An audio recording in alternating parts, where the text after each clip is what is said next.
Dashnam Goswami YouTube channel पर आपका स्वागत है। मैं बघेलगिरी गोस्वामी आपके सामने फिर हाजिर हूं एक नई वीडियो लेकर। दोस्तों, आप में से शायद कई लोगों ने बेनी हिन का नाम पहले कभी नहीं सुना होगा, क्योंकि हम अधिकतर वही सुनना और देखना पसंद करते हैं जो हमें दिखाया जाता है या रेडियो पर सुनाया जाता है। उसके आगे न तो हम कुछ देखना चाहते हैं और न ही हमें उसमें कुछ मतलब है। अपनी जिंदगी चलती रहे, बाढ़ में जाए दुनियादारी, यह हम सनातनियों का हाल हो चुका है। हमें पी के दिखाई गई, हमें ओ माय गॉड दिखाई गई, हम खुश हो रहे हैं और हम इन पिक्चरों को सुपरहिट बना दिया। 1995-96 के समय भारत में फेथ हीलिंग के नाम पर दो बड़े शहर दिल्ली और बेंगलोर में एक अनूठे शो का आयोजन किया गया। आयोजन भी कोई छोटा मोटा नहीं। बेंगलोर स्थित कर्नाटक में तत्कालीन मुख्यमंत्री देवेगौड़ा की सरकार ने तथा दिल्ली में तत्कालीन प्रधानमंत्री नरसिम्हा राव की सरकार ने इसका जबरदस्त प्रचार प्रसार किया। शो में फेथ हीलर के रूप में जीसस के दूत बेनी हिन आए और मंच पर कई गंभीर बीमारियों वाले मरीजों को बेनी हिन ने हाथ रखते ही एकदम सही कर दिया। बेंगलोर के शो में तो कर्नाटक का मुख्यमंत्री देवेगौड़ा बेनी हिन के पैरों में गिर गया था। कई मरीज स्टेज पर आए, किसी को ब्लड कैंसर था, किसी को आर्थराइटिस था, कोई जन्म से ही विकलांग था, तो कोई ब्रेन ट्यूमर के कारण परेशान था। यह सारे मरीज बेनी हिन द्वारा अमेरिका से इंपोर्ट किए गए थे और जैसे ही बेनी हिन का हाथ लगता है, चमत्कार होता है और विकलांग चलने लगता है। जिसे आर्थराइटिस था, उसके पैरों का दर्द समाप्त हो जाता है। ट्यूमर वाले को अपना सिर कुछ हल्का सा लगने लगता है। सारा जनसमूह बेनी हिन के चमत्कारों से अचंभित हो जाता है और लगातार तालियां से उसका उत्साहवर्धन करता है। बेनी हिन अंतिम समय में लोगों से कहता है कि आपको कोई डाउट है या समस्या हो तो आप पूछ सकते हैं। तभी भीड़ में से एक व्यक्ति खड़ा होता है और सवाल पूछने की अनुमति चाहता है। बेनी हिन पूछता है, आपका नाम क्या है जीसस बॉय?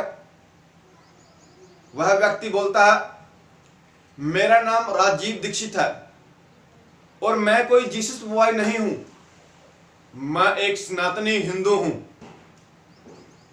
बेनी हिन उससे पूछता है, अपना सवाल पूछिए, क्या आपको भी कोई बीमारी है अथवा समस्या है? तो वह व्यक्ति, जी नहीं, मुझे कोई बीमारी नहीं है, पर आपके ईसाई धर्म के तथाकथित का जो दुनिया का सबसे बड़ा अधिकारी है पोप, उसे दुनिया की सबसे खतरनाक बीमारी है पार्किंस। तो मेरी आपसे प्रार्थना है कि उसकी बीमारी दुनिया के बड़े से बड़े डॉक्टर भी ठीक नहीं कर पा रहे हैं, तो आप अगली फ्लाइट से सीधा वेटिकन सिटी जाइए और सबसे पहले आप अपने पोप पर हाथ रखकर उससे ठीक कीजिए। बेनी हिन बोलता है, this is a absurd question. यह एक बेहुदा सवाल है। व्यक्ति, हां, यह एक बेहुदा सवाल है, पर मेरे लिए नहीं, आपके लिए। यदि आप किसी को भी केवल हाथ लगाने से ठीक कर सकते हैं, तो सबसे पहले पोप को ठीक कीजिए, जिससे आपको अपने ईसाई धर्म को फैलाने और आगे बढ़ाने में मदद मिलेगी। उसकी यह बात सुनकर सारे शो में उथल पुथल मच गई। लोग बेनी हिन को फर्जी फर्जी चिल्लाकर इधर उधर भागने लगे और उस दिन उस राजीव दीक्षित नाम के व्यक्ति ने कई हजार हिंदुओं को एक झटके में ईसाई बनने से बचा लिया। उस शो के बाद भी बेनी हिन के कई शो भारत में हुए, पर हर जगह राजीव दीक्षित जैसे व्यक्ति का होना मुश्किल होता है। उस शो के बाद बेनी हिन के बहकावे में आकर कई लोग अपना धर्म छोड़ फेथ हीलिंग के नाम पर ईसाई बन गए।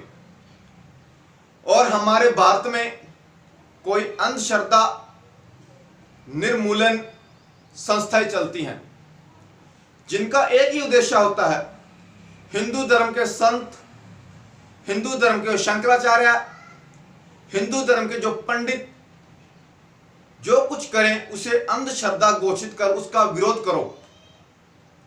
और दूसरे धर्म के प्रचारक कितनी भी अंधश्रद्धा फैलाएं, कितने भी फेथ हीलिंग जैसे शो करें, पर उनका कोई भी विरोध नहीं करेगा, क्योंकि यह उनके रूल्स के खिलाफ रहता है।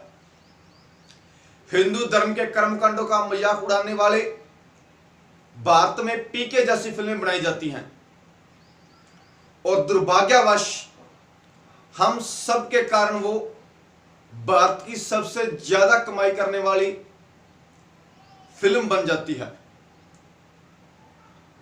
हम मूर्खता में आकर इतने अंधे हो गए हैं कि हमें गौ माता को घास खिलाना अब रोग नंबर दिखने लग जाता है। बेनी हिन आज हार्ट की बीमारी के चलते कई अस्पतालों से अपना इलाज करवा रहे हैं, और 1995 के उस शो से लेकर आज तक जितने भी भारत में उसके फेथ हीलिंग कार्यक्रम से झांसे में आकर शिकार बन उसके द्वारा ईसाई बने, वो आज अपने आप को ठगा सा महसूस कर रहे हैं। इसलिए मैं आप सभी से बंधुओं से यह निवेदन करता हूं कि अपना धर्म कभी न त्यागें और सदैव अपने साधु संतों की इज्जत करें। जय हिंद, जय सनातन, जय भारत। अगर वीडियो अच्छी लगे लाइक, कमेंट और शेयर करें। जय श्री राम।